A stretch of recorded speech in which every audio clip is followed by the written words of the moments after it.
Hi, I'm Ed Weirauch, and I'm coming to you today from the Mill, co-working space in Wilmington. We're going to talk about how important resumes are, of course, in the job search, and some key factors that have resumes a little different in recent years.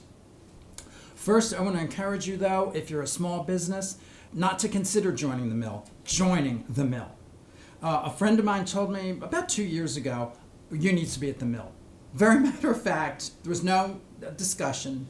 And I was like, okay, she's very successful. She's a nice person. I'm doing what she says. And it was really one of the best decisions I had ever made for my business. I've met clients here. I've made friends here. Friends from outside of here have become members. It's a beautiful atmosphere and environment. It's pretty quiet here these days because of the pandemic. It's very safe. Everybody's 6 feet apart and wearing masks. But as the pandemic lifts, this is going to once again be a real hub of activity. It's almost like the Main Street, I think, of the 21st century. One day, let's see, the governor, representative, and a senator were all here, and they weren't here together. So you never know who's going to come through here. And it's a great place to have your business and to give you an alternative from working at home by yourself all the time. I want to tell you that I had a big party for myself here last year. I couldn't have had it anywhere else, space-wise. And it's a little challenging now. Every time I look out over the community space and think about 50 of my closest friends were here that day, and now we don't have that many, that's going to change soon. And hopefully you'll be one of the people that's here. So today we're going to talk about resumes, especially in this environment that we're in, with the job market as it is. But as I'm telling my clients, there is a light at the end of the tunnel. This vaccine is out there. This morning I heard that 11% of the Delaware population has been vaccinated, so we're making progress. So it's a real good time to get your resume together. So what I want to offer you is a free coaching session. Career coaching, what's that? Well, oftentimes it's working with you to put together a good resume. It can be exploring some career options, career assessments. If you've got an interview in a couple days and you're scared to death, people have come in and that's what we've talked about. That's a career coach or a career counselor, what they do. And, just a very little bit about my background. I worked in marketing and public relations and still do some of that. But my work study job at Rutgers in New Jersey was in the career planning and placement office. So I've always been tuned to this field. Resumes really took on a different identity with the recession of 2008-9 and probably today too. And that's because all kinds of people are applying for all kinds of jobs. So hiring managers are left deluged with resumes. As a result, there's a new approach to the information that goes on your resume, and that's the information I'm going to talk about today. First of all, when all of these resumes started pouring in to hiring managers and recruiters, they needed something to somehow sift through them, especially because lots of people were applying for jobs that they had no business applying for. So that's when keywords and phrases in a resume became most important, because recruiters and hiring managers have software called applicant tracking systems, ATS.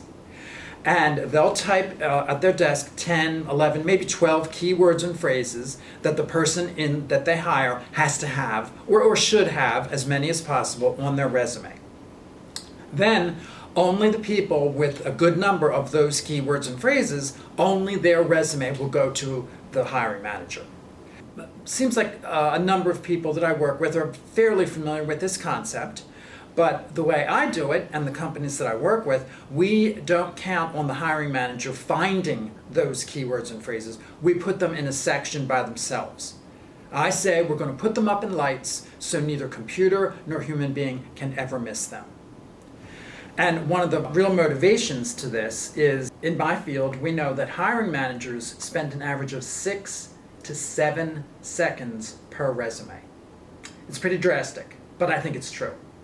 What I think they're doing is they've got one eye on their computer, just like you do, and the other eye is maybe glancing at a pile of resumes, or they're looking at them, they're scrolling on their screen.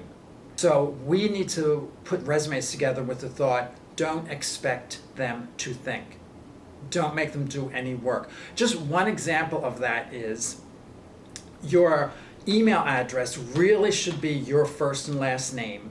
And then sometimes if it's a common name, you have to add numbers or something. Let's say I, use Ed Bike Tour because I'm a big bike rider as my email address. No.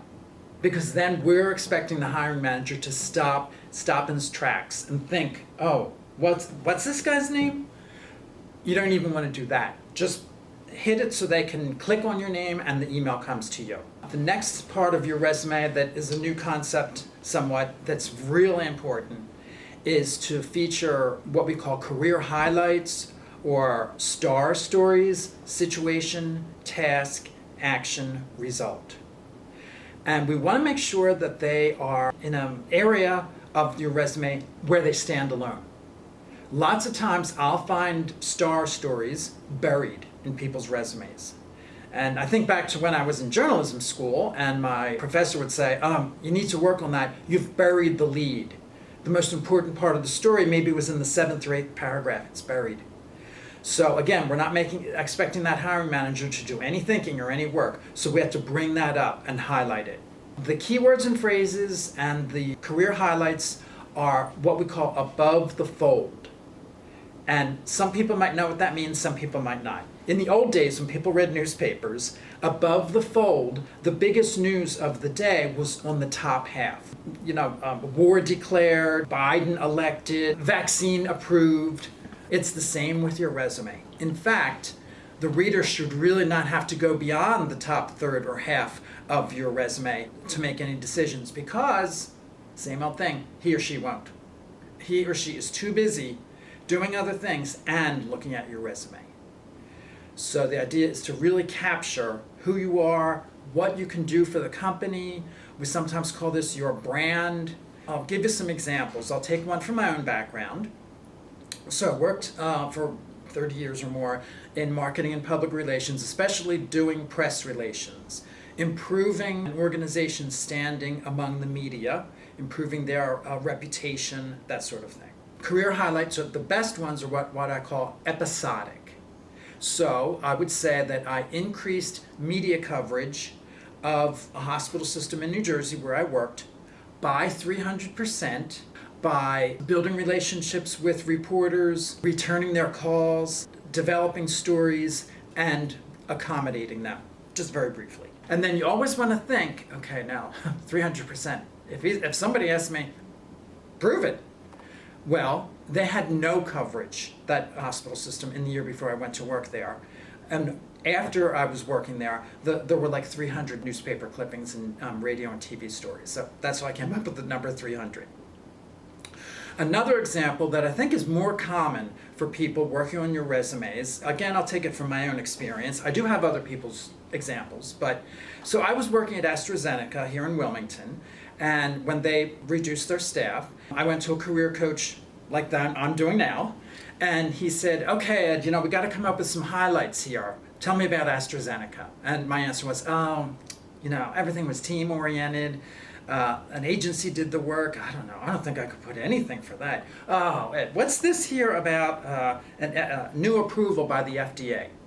Well, a drug that I worked on, the marketing of it, got a new approval that it was effective and safe for women of childbearing years. That's the technical way they describe it. And my coach said, well, did you write that press release? Oh, yeah, actually. And did anybody pick it up? Oh, yeah, we were on the Today Show, all kinds of media. And how many additional hits did you get to your website? Do you know? Oh, yeah, like 60,000, I think I was told, in the first month. He looks at me. There's your highlight, Ed. I never thought of it that way, I said. Lots of times people are not good at identifying career highlights because it feels like they're bragging. But when I started writing resumes, I thought, oh, well, I'll probably have to rein some people in, exaggerating, lying.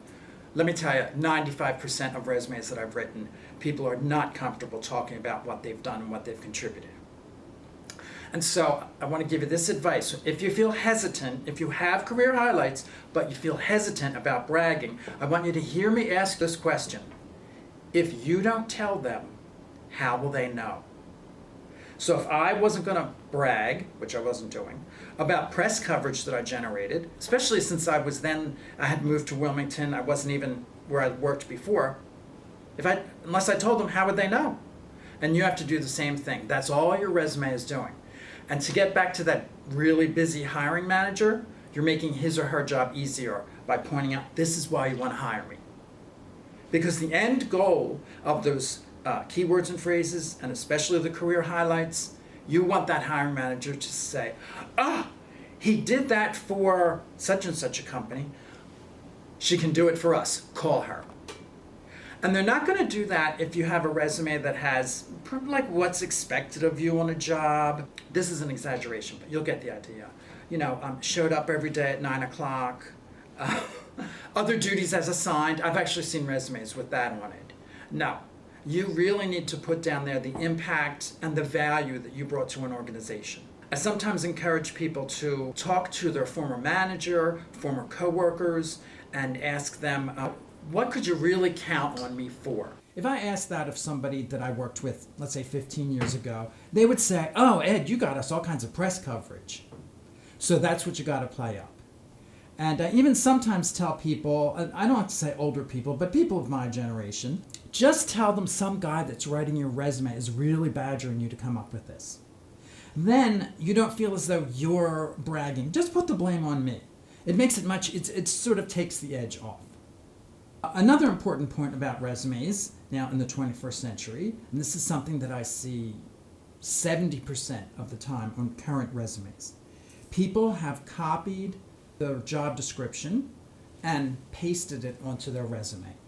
Real bad, very bad. You don't want to do that, and here's why.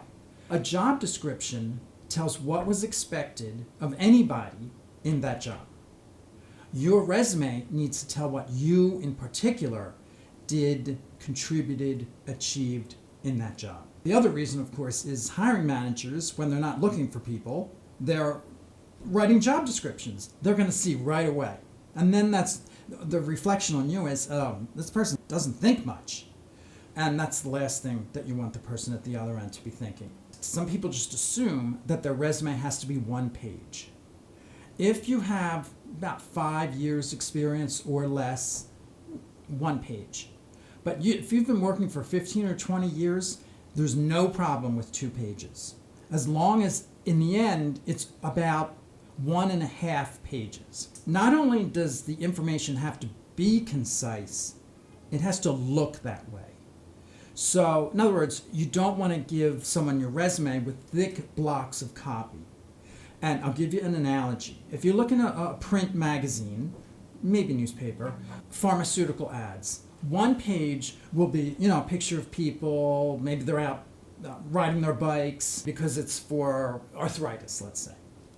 And then on the opposite page, it'll be all this copy that basically, clears people from suing them, wrong claims. It's that page that nobody ever actually reads. So you want your resume to be more like the page with the picture of the people riding the bikes than the side effects page. And so you might think, it's my resume. How are people going to know what I did? That's when you really have to work on being concise, having those keywords and phrases, career highlights, because then that's just the slice or chunk of information that you need the hiring managers to get. Then when you go for the job interview, the time it takes for the administrative person to say, Mary Smith is here for her interview, that's the time period that the hiring manager reads the rest. Like the dates that you were on a job, what your titles were. It's important that they're there, but it's not highlighted. Chances are that's the only time they're going to pay attention to that stuff. And then towards the bottom, you put your bachelor's, master's, whatever your degree is. If you're someone with 5 years or less experience, especially if you're a recent grad, your education you can put up towards the top of your resume. But if you have 15 years of experience, it's important that you have a degree, but where you got it and what it's in doesn't matter as much as the work that you've done. Similar to that, ageism is a really big factor out there. There's no doubt about it.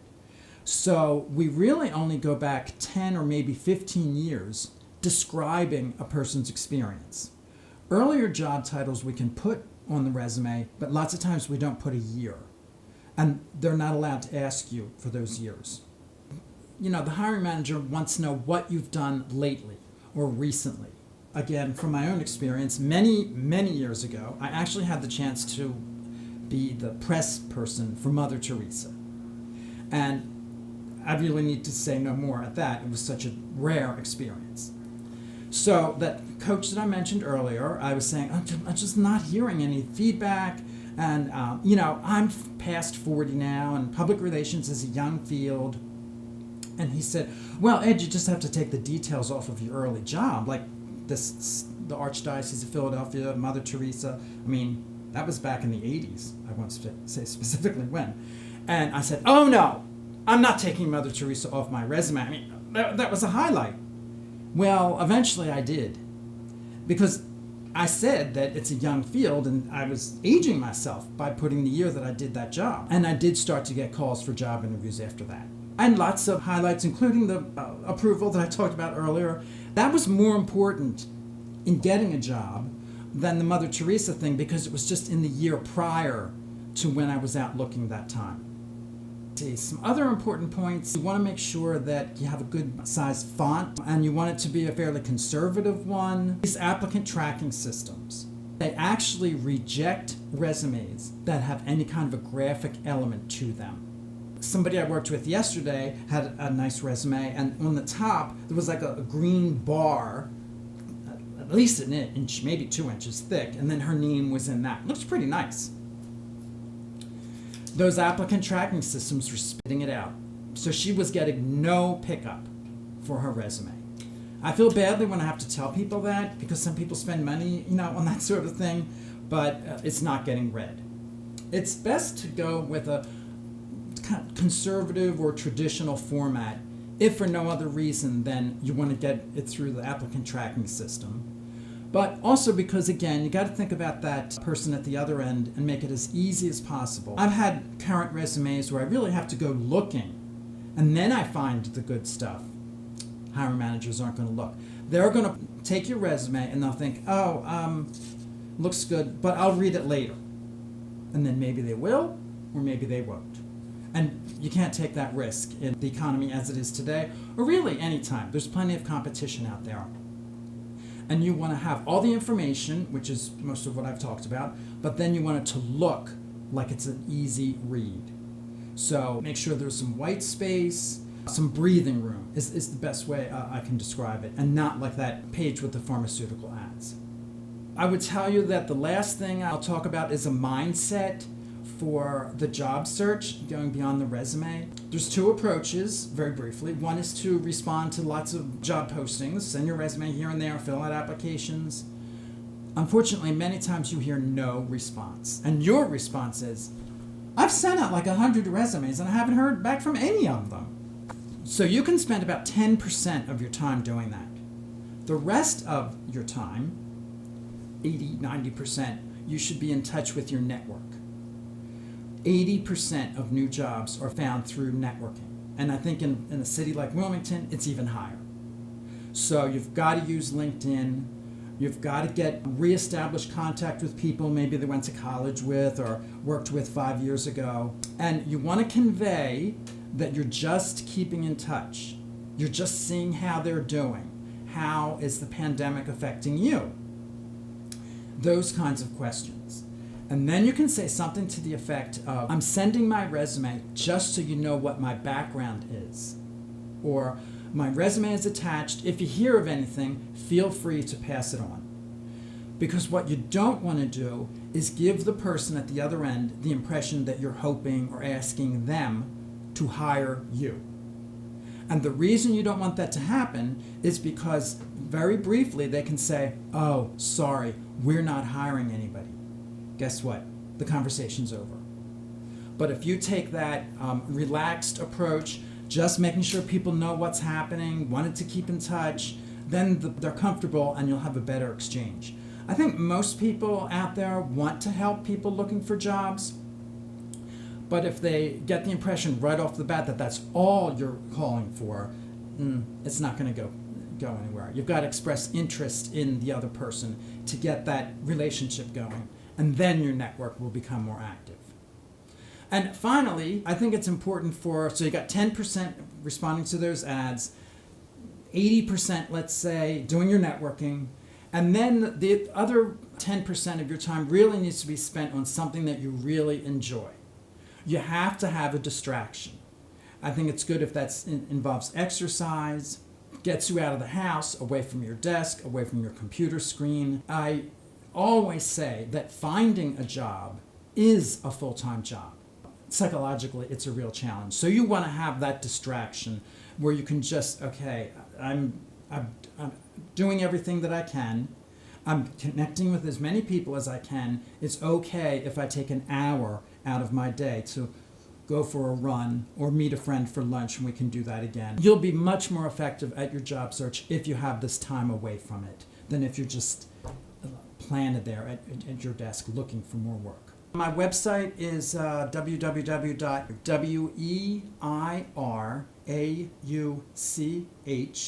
Weirauch, and you can find me on LinkedIn. Again, it's Ed Weirauch, Weirauch.